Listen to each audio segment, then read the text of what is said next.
Hi, it's Alicia, and today I'm here with what is hopefully a better quality video than my other ones. So if you watch some of my other videos, you might know that I have really been talking about this event coming up and authors I'm going to meet, and that I've been really reading their books.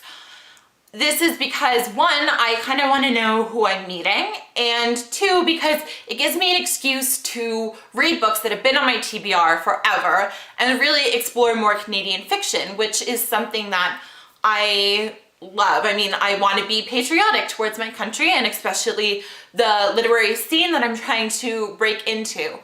So today I'm going to talk about Tanis Rideout's Above All Things. Now, if you watched my April wrap-up, you would have heard me mention this book in a very stuttering, uncertain way because I had only started it and I hadn't really looked up what it was about. I bought it on sale at Chapters Indigo for $5, and I bought it just because I knew that Tanis Rideout was going to be at the event and I wanted to read her book, and the cover really helped. I mean, I don't know, like, I think this cover is gorgeous, and there's a picture on the back of the men who are talked about in this book. I also ruined it. The sale sticker did not come off very well, so that's kind of upsetting. I had absolutely no idea what it was about, and I kind of loved it. I really love when I am able to read books like that because it just gives me, I don't know, there's no spoilers. I don't know what's happening. And I really love that. I really love not knowing what's going to happen. So Tanis Rideout is a Toronto-based poet and author. She had a full-length book of poetry come out in 2009, I believe, and it is a whole bunch of poems about love for comic book heroines. I am not a poetry person, but this book of poetry seems like something that is right up my alley, and I'm probably gonna go try and check out because I love superheroes and I love love. Kind of. Sometimes I love love. I shouldn't say I totally love love. I love some love. Above All Things is a historical fiction about a 1924 Everest expedition. Men on this expedition had goals such as finding new plant lives or fossils, you know, looking into past history. Then they wanted to map it. It had never been conquered. Nobody had been to the summit, so nobody knew what to expect. So they really wanted to map it. And then there were people like George Mallory who really, I mean, they said that they wanted to go to map it, but really they just wanted to conquer it. They wanted to be the first one to say that they had ever reached the summit of Mount Everest. The book is split into three different perspectives. There is that of George and Sandy's. They have shared chapters in the third person, and it switches between the two of them. George and Sandy's chapters are also given the level that they are at. This is their first one, so it's not super exciting, but as you can see, it's sea level. And as they move up the mountain, you'll see 26,000 feet. The book is also told in the first person perspective of George Mallory's wife, Ruth, who is still in England.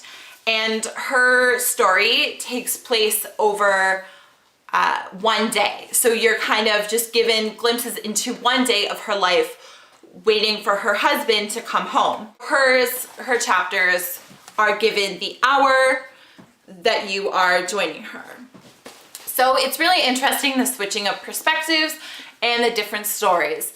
I have seen on Goodreads especially, and even by looking at the cover, it really looks like a romance novel. And I guess I can see how it would be considered a romance novel because there's really this pining feeling between George and Ruth, who are separated.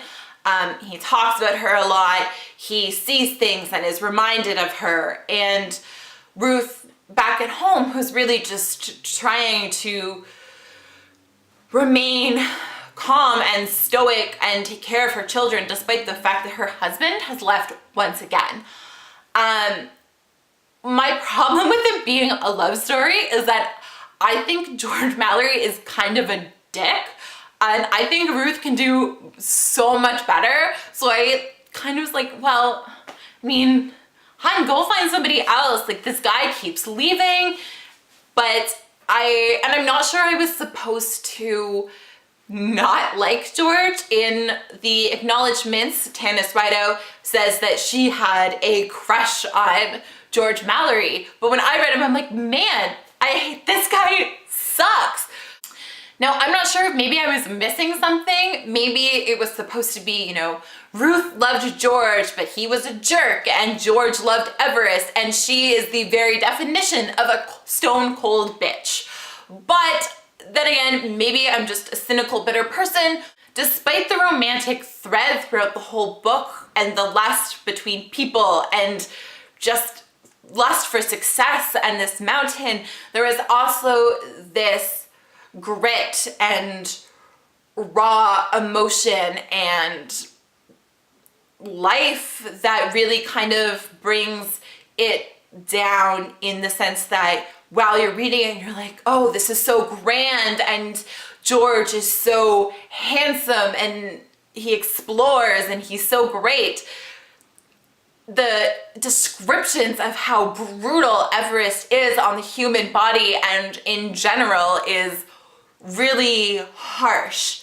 The one issue that I did have with this book is the description of the Tibetan people that helped the English men. They are talked about as children and like they don't understand, and that really bugs me. And I'm not sure if Tanis Rideout was doing it in the sense of the time. Again, the book was told in the perspective of George and Sandy, so that's how they would have thought. There's the whole passion for the British Empire post World War I, and maybe they just, you know, in their perspective, these men are like children, despite the fact that they're not. Just because somebody doesn't speak the same language as you doesn't mean that they are stupid. So I don't know if that's what she was trying to demonstrate, and I really hope that it was, but it still really made me feel uncomfortable. There is a documentary that was released by John Knoll. He went on this expedition and he filmed it and photographed it and released it afterwards as a documentary. I found it on YouTube and I watched it. I had to skim through it because there was just a lot of scenic shots and a lot of shots of yaks walking, but that's what you get from a 1924 documentary. So, but the bits of description that did come up really kind of were the same as how George and Sandy referred to these men. There was this sense that they were children and they were not as important. And I know a lot of these Tibetan men and women and children that were present through multiple Everest expeditions died, but their deaths were not as important as some of the other deaths of British explorers of the time.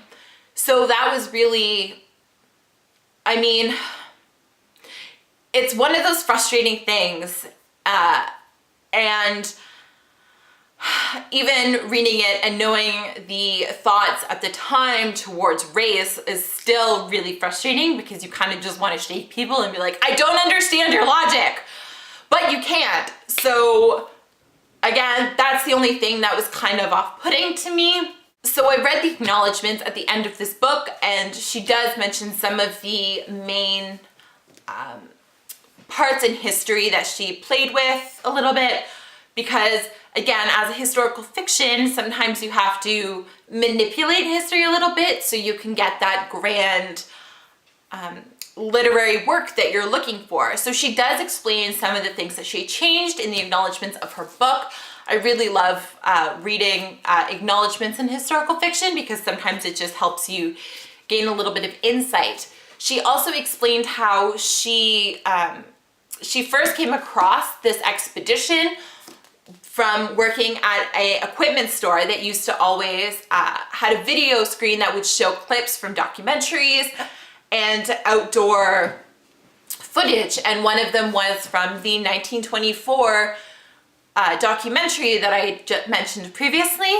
So that's how she first came across it, and she became really interested in it. And the more she looked into it, the more it grew, not just from an account of what happened, but also to bring it over to the wife. She says that she couldn't help thinking what it would be like married to somebody who just kept leaving, who felt that he had to because there was something he needed to accomplish. I really loved this book.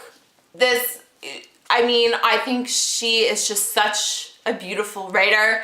I really enjoyed it, and despite the fact that I didn't know much about Everett's history, I still enjoyed it. And if you do know Everett's history and you do know about this 1924 expedition, I still think that you'll enjoy it because there's a sense of humanity that's brought, and sometimes in history you don't always know the person, and she really tries to show you the people that were involved in this expedition and the wife back at home. So if you do know, I still think you'll recommend it, and if you don't, I also still recommend it. It's fantastic, and it's Canadian. Even though it's not set in Canada, it's by a Canadian author, so woo! Anyway, check out Above All Things by Tanis Rideout. It is fantastic.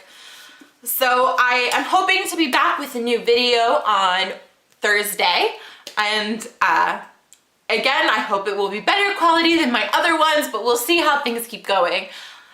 That's all for today. Have a great day, night, or whatever time it is for you, and I will talk to you later. Bye!